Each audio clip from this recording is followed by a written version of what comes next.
Walang kawalang drug suspects sa bypass operation ng Coron PNP. Higit 47,000 halaga ng iligal na droga, kumpiskado. Patrol Woman Christine Lorenzo, ibalita mo.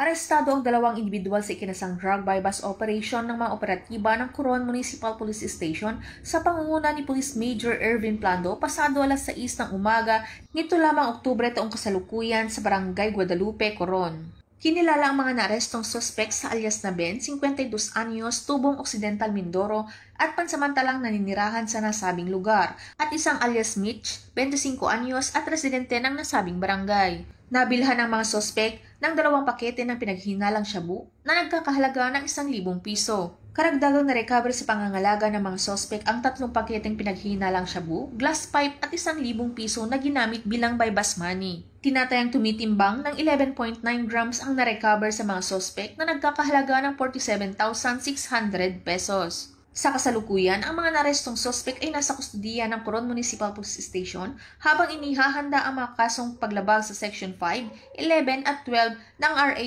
9165 o Comprehensive Dangerous Drugs Act of 2002.